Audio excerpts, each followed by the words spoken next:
Amor en la oscuridad de Bárbara Cartland, capítulo 5. Conduciendo de regreso de Florencia en el carruaje junto con el señor Chambers, Susana sostuvo un paquete tiernamente en sus manos. Había pasado mucho tiempo en las tiendas del Ponte Vecchio comprando un regalo para el señor Dunblane. Finalmente, después de mucha deliberación, había elegido una caja musical del siglo XVIII que tocaba una pequeña melodía que el comerciante le dijo que los faisanes habían bailado en la época medieval. Ahora, sabiendo lo que estaba pensando, dijo el señor Chambers: «Estoy seguro de que él estará encantado con tu regalo. No tiene familia que lo recuerde en las ocasiones especiales». «Su padre y su madre están muertos, según lo entiendo». «Sí, y siempre ha sido una persona muy solitaria a pesar de...». El señor Chambers se detuvo y no terminó la oración. «Estoy muy contenta de que me haya dicho que hoy es su cumpleaños», dijo Susana. «Nunca lo hubiera sabido de otra manera. Realmente debería darte un regalo». Susana miró al señor Chambers con sorpresa y él explicó: «No puedo decirle la diferencia que su presencia aquí ha hecho no solo para mi empleador, sino también para mí». «Yo no lo creo». «Cuando cruzamos el Atlántico después de su accidente», dijo Chambers, «pensé que nunca podría soportar la tensión de vivir con él en tales circunstancias». Él sonrió mientras agregaba: «Lo conozco desde que era un niño, y he estado en la posición no solo de secretario, sino de lo que la realeza llamaría un contralor. Sin embargo, cuando después de su accidente estaba desesperado por su vista, me sentí impotente y tan extraño para él como si nunca lo hubiera conocido antes». «Debe haber sido muy difícil para ti», dijo Susana con simpatía. «Lo fue», estuvo de acuerdo Chambers. «Luego llegaste y todo fue diferente». «Es dulce de tu parte decir eso». «Lo digo en serio. No solo lo has ayudado a superar lo que debe ser el momento más difícil de su vida, sino que también le has dado nuevos horizontes mentales». El señor Chambers se echó a reír. «Siento que suena bastante poético, pero no hay otra manera de expresar cómo lo has introducido a nuevos temas, y creo le has hecho usar su cerebro de una manera que nunca antes lo había usado». «Es maravilloso escucharte decir esas cosas», Susana lloró. «Y nunca me he sentido tan feliz en toda mi vida». «Te ves feliz», aceptó. «Todo tu ser vibra con él». «Es muy emocionante cuando estamos discutiendo los libros que le leo en voz alta».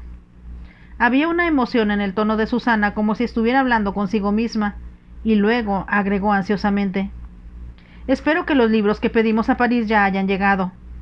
«Estoy seguro de que lo harán», respondió Chambers tranquilizador. «Es una lista muy larga. Ambos nos hemos interesado tanto en las obras de Gustave Flaubert». «Le he oído discutir sobre Education Sentimentale», comentó el señor Chambers. «Y me preguntaba si Madame Bovary era literatura adecuada para una joven como usted». «Creo que cuando discutimos, el señor Dunblane y yo pensamos el uno en el otro como si fuéramos críticos literarios». Hizo un pequeño sonido que fue de deleite, recordando cómo se habían batido en duelo con el New et Camé de Gautier. El señor Dunblane pensó que era el trabajo de un artesano, mientras que ella lo había encontrado lírico y romántico. Quizás Susana pensó para sí misma: los libros que leía en francés eran más emocionantes que los que había elegido en inglés e italiano. Sin embargo, si era honesta, sabía que no eran los libros lo que importaba, sino el hombre que estaba escuchando. Un hombre que estaba listo para confrontarla en el momento en que dejó de leer, con preguntas eruditas que ella se deleitaba en responder, mientras pensaba en otros para confundirlo. La única dificultad era que, como muchos otros maestros, le resultaba difícil mantenerse por delante del alumno. Solo leyendo tarde en la noche, después de haberse ido a la cama, y leyendo cada segundo que no estaba realmente en su compañía, podía sentir que tenía algo nuevo de qué hablar con él y un nuevo giro de una frase. «Como estaba diciendo», continuó el señor Chambers, «porque usted ha sido tan útil, de hecho creo que maravillosa es la palabra correcta, la enfermedad que me dijeron que había contraído ya no me amenaza». «¿Quieres decir que tu diabetes está curada?», Susana preguntó. «Casi por completo. Ayer fui examinado por el médico que Sir William recomendó cuando estábamos en Inglaterra, tanto para el señor Dunblane como para mí, y me ha dado un certificado de salud prácticamente limpio». Susana dio un pequeño grito de deleite. Oh, estoy tan contenta. Sabía que te sentías mal cuando llegamos aquí, y de hecho te veías muy cansado y preocupado. Ambas cosas, admitió el señor Chambers. Pero ahora, gracias a usted, en lugar de la medicina del médico, soy un hombre diferente. El día después de haber llegado a la villa, le había dicho a Susana: Tengo miedo, señorita Brown. Tengo que mantener una dieta muy estricta, prescrita por mi médico en Estados Unidos. Sospechaba, lo que ha sido confirmado por un especialista en Inglaterra, que tengo un toque de diabetes. Eso significa azúcar en la sangre, ¿no?, preguntó Susana. El señor Chambers asintió con la cabeza y explicó: Por lo tanto, no se me permite comer cualquier cosa dulce, o de hecho cualquier cosa que contenga azúcar. El chef entiende de esto y, por supuesto, le proporcionará cualquier plato que le guste especialmente. Solo tiene que decirle sus preferencias. Al principio, Susana había estado demasiado preocupada por el señor Dombley como para pensar realmente en lo que comía, y luego descubrió que la comida en la villa era tan deliciosa que no deseaba hacer ningún cambio. Tenían frito misto mare, que todos los italianos disfrutan, seguido de deliciosos platos de ternera muy tierna, bañados en vino blanco, patos y gansos rellenos de membrillo y ajo, que eran todas las especialidades tradicionales de Florencia. Había verduras frescas del jardín y frutas que crecieron más profusamente a medida que el clima se volvía más cálido y la primavera comenzaba a convertirse en verano. Pequeños fres de boa rojos aparecieron en la mesa del desayuno, y había cerezas, albaricoques, y que Susana podía ver madurar en los árboles del huerto. La mayor parte del tiempo estaba tan decidida a hablar con el señor Chambers sobre su interés común, que era el señor Domblin, que tenía poco tiempo para considerar lo que estaba comiendo. Tal vez porque estaban aislados en un pequeño mundo propio. Todo se había vuelto muy cercano, y todos eran muy amigables entre sí. Fue el señor Domblin quien le dijo firmemente a Susana alrededor del tercer día que estuvieron en Florencia: Me niego absolutamente a seguir llamando a la señorita Brown, que estoy seguro de que no es un nombre real. ¿Por qué debería estar seguro de eso?, Susana respondió solo para ser argumentativa. No suenas como una señorita Brown, respondió, y tampoco creo que Susana sea un nombre adecuado para ti. Pues es el único nombre que tengo, respondió Susana. Fue elegido para mí por mi madrina. Ella se preguntó qué diría él si ella agregaba: quien me dejó una gran fortuna. Entonces Susana tendrá que ser, dijo con un suspiro, y espero que me llames Fife. Seguramente es muy poco convencional que un empleado se dirija a su empleador de una manera tan familiar, Susana bromeó. Ya he dicho que eres una empleada muy inusual, respondió. De hecho, a menudo siento que estás dando las órdenes y que yo te estoy obedeciendo. Susana soltó una pequeña risa. Estaba bastante segura de que, al igual que Lorenzo el Magnífico, él siempre sería el gobernante y el comandante en la vida. Al principio se había sentido tímida de llamarlo por su nombre cristiano, pero después de un tiempo se acostumbró. Debido a que siempre llamaba a su secretario Chambers, no había duda de que Susana se dirigía a él excepto como el señor Chambers, pero como si pensara que tal respeto se debía solo a su edad, lo llamó por su nombre cristiano. ¿Te das cuenta?, dijo Susana, ahora que los caballos que comenzaron a subir la colina hacia la villa, de que hemos estado viviendo aquí durante casi un mes. A veces parece que las semanas han pasado en cuestión de segundos, otras como si hubiera vivido aquí siempre y no hubiera conocido otra vida. El tiempo es relativo, respondió Chambers. Cuando uno es feliz pasa en un instante. Cuando uno está preocupado o miserable, arrastra los pies de una manera exasperante. Susana no respondió. Ella pensaba con una especie de horror que sus días estaban contados. Cuando finalmente le quitaron los vendajes de los ojos a Fife, él no solo ya no la necesitaría, sino que ella sabía que de todos modos debería de irse. Ella no podría soportar que él viera cómo se veía realmente, cuando todavía pensaba que ella era hermosa y se parecía a las imágenes de la galería de los Uffizi. Ayer mismo había comentado a propósito de nada: estaba pensando que me gustaría verte pintada en el jardín, y por supuesto el escenario correcto sería con los lirios a tu alrededor. Susana se quedó sin aliento. Ella le había descrito tan a menudo lo hermosos que se veían los lirios creciendo en una profusión que nunca antes había visto. Hicieron de un rincón del jardín donde estaban enmarcados por arbustos verdes y cipreses una imagen de tal belleza que sentía que debía rezar cada vez que la veía. Te verías mejor en esa alcoba, en la sala de estar, había continuado Fife reflexivamente. Te haría parecer como si estuvieras en un santuario. Susana se había puesto de pie apresuradamente. Estás siendo demasiado imaginativo, dijo. De todos modos no deseo que me pinten. ¿Por qué no?, preguntó Fife. Seguramente aquellos que te aman querrían recordarte como te ves ahora, como una rosa que brota. Estás citando el libro ridículo que leímos ayer, respondió Susana de manera cruzada. No soy en lo más mínimo como una rosa. En este momento ciertamente suenas como una flor que tiene muchas espinas, replicó Fife. Cuidado que no te pinchen. Susana espetó. Luego se rieron como dos niños que encontraron el juego que estaban jugando irresistiblemente divertido. Te he dicho antes que no hables de mí, dijo Susana volviéndose a sentar. Y solo como castigo te voy a leer un artículo extremadamente aburrido sobre la situación mundial. Si lo haces te arrojaré al lago, amenazó Fife, y ciego o no, no me importaría apostar a que te golpearé. En cuyo caso yo ciertamente te devolveré algo, respondió Susana, y tengo la ventaja de que podré ver hacia dónde estoy apuntando. Eso no hará ninguna diferencia, ya que como eres mujer, sin duda me extrañarás. Se enfrentaron entre sí de una manera que habría encantado al señor Chambers. Fife ya no era sensible a hablar de sus heridas. Nunca habló de estar ciego de por vida, pero estaba haciendo planes optimistas sobre lo que haría tan pronto como se le quitaran los vendajes. Susana, sin embargo, quería cambiar la conversación a otros temas.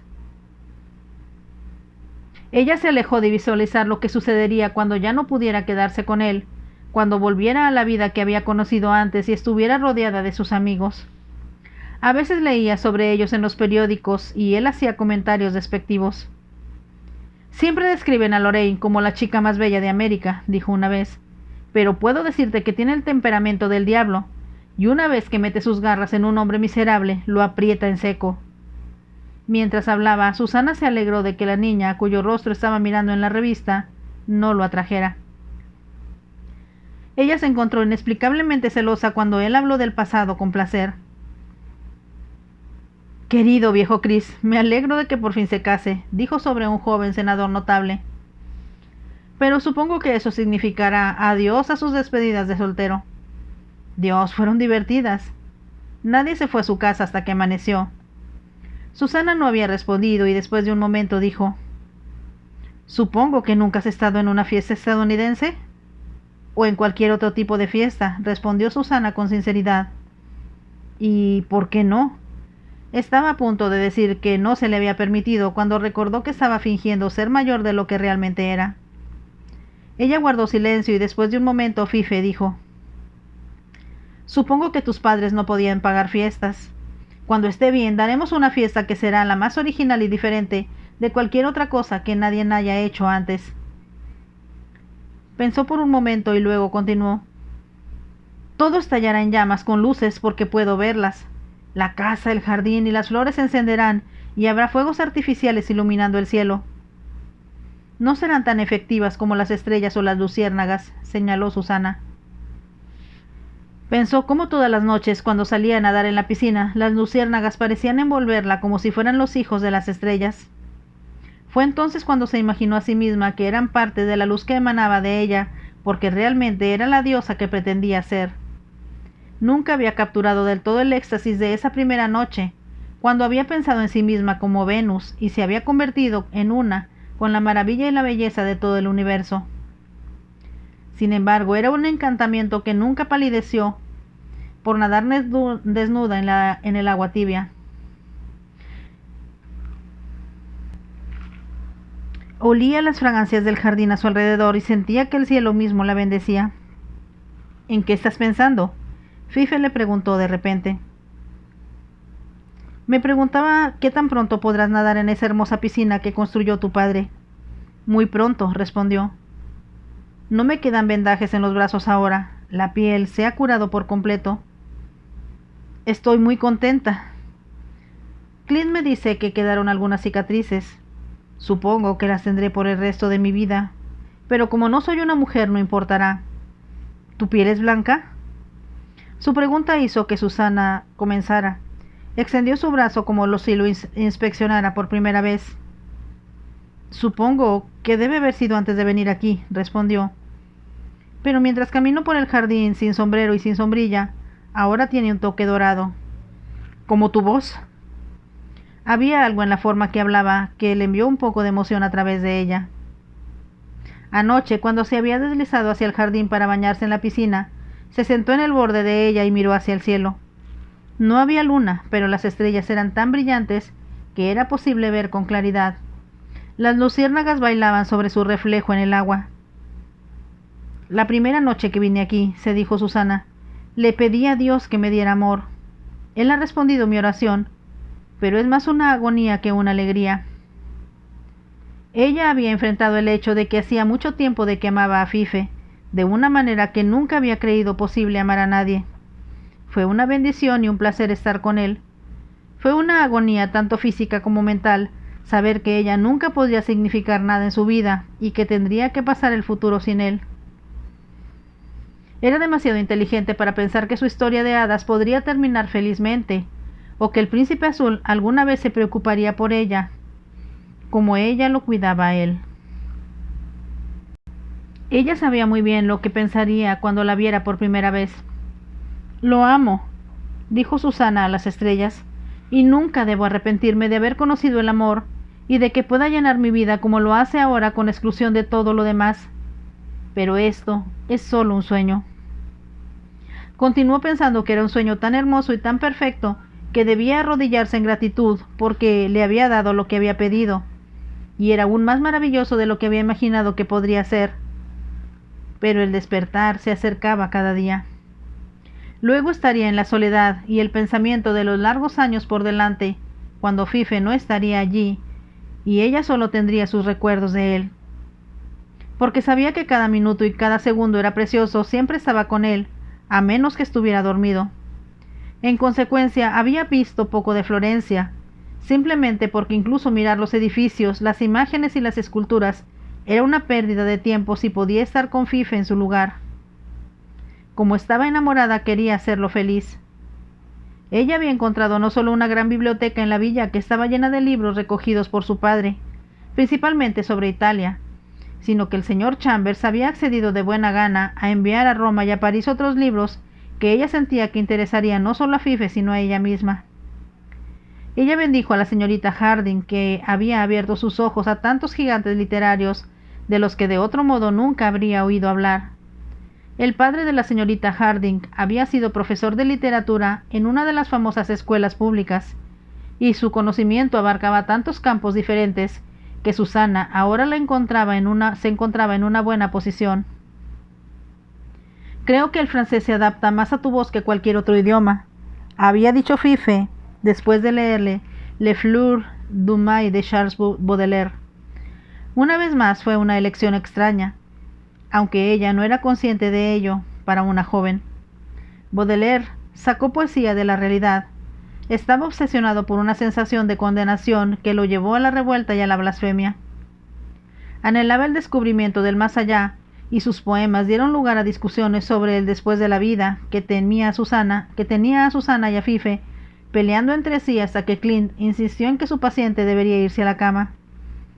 Me niego a ser intimidado, dijo Fife enojado. Por el amor de Dios, deja de gritarme. Usted sabe lo que dijo el médico, señor, replicó Clint. Descanse. Eso es algo que tu lengua no está haciendo ni tu mente. Si quiero quedarme despierto, lo haré, tronó Fife. Susana se había puesto de pie. Clint tiene razón, dijo. Podemos seguir discutiendo de esto mañana. Y sin duda, en las tranquilas vigilias de la noche pensarás en algunas municiones adicionales para disparar. Y sin duda busqué algunas fuentes para ello, respondió Fife. No es justo. Voy a pensar en una manera de que puedas estar en desventaja para que ocasionalmente yo pueda ganar la carrera. Tal vez seré magnánima y te dejaré ganar de vez en cuando, respondió Susana. Ella había salido de su habitación mientras él sacaba conclusiones y decía que no quería favores. Ella se había estado riendo mientras entraba en su propia habitación, Luego se había desvestido y se había sentado en la cama leyendo, hasta que fue lo suficientemente tarde como para ir al jardín y a nadar.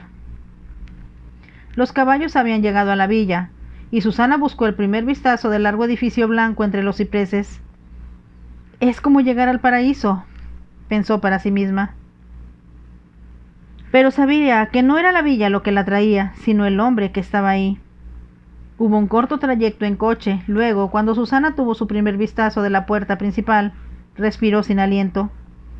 Había varios hombres afuera, todos hablando a la vez. ¿Quiénes son ellos? ¿Qué quieren?, le preguntó vacilante al señor Chambers, y vio el ceño fruncido entre sus ojos. Los caballos se detuvieron y los hombres, 8 de ellos, se volvieron con una expresión de interés para mirar a los recién llegados. Susana vio a Clint parado en la puerta y se dio cuenta de que había estado hablando con los hombres.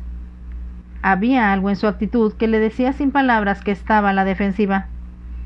Susana salió del carruaje llevando su regalo con cuidado, y mientras el señor Chambers la seguía, uno de los hombres preguntó: ¿Es usted el secretario del señor Falcon? Sí, lo soy. ¿Qué tiene que ver eso contigo?, preguntó el señor Chambers. Yo represento al New York Herald, respondió el hombre.